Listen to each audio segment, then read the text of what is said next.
Friendo here, and this is a response to FractalMachine, who asks a really interesting question.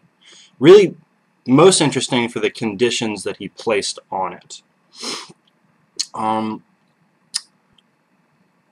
Put this way, the question is, what would you believe if you didn't believe what you believe?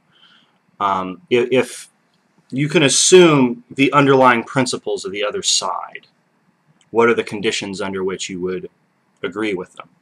And I think that that's really the answer. It's a matter of what the underlying principles are. So I can't say I'd believe in God if I have evidence. And that's kind of a challenge because I try to formulate my beliefs around or consistent to or stemming from some kind of evidence.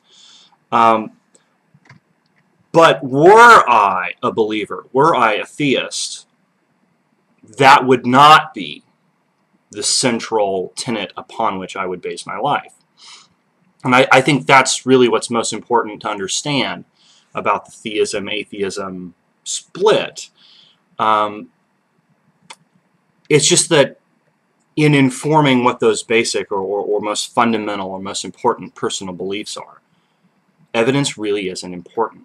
In fact, I think it's when theists have this this ideology that the evidence is on their side that they run into trouble.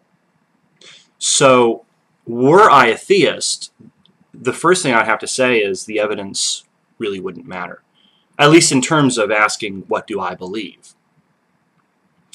I've heard from Christians before that the starting point of your faith is not in evidence. It's not in the natural world.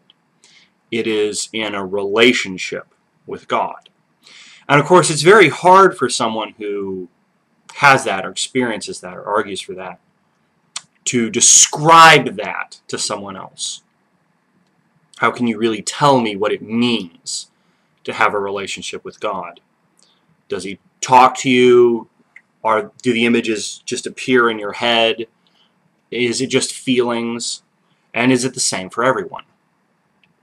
So if I had such a relationship, then I suppose I would be a believer. I would believe in God. And that would not be evidence. I couldn't show it to someone.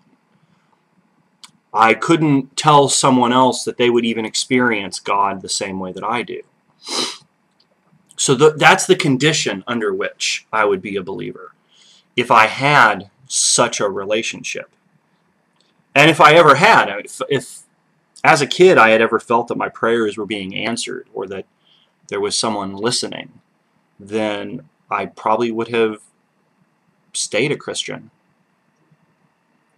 I don't know, maybe that's not true. Maybe my interest in evidence, maybe my drive toward reason would have still pulled me in this direction.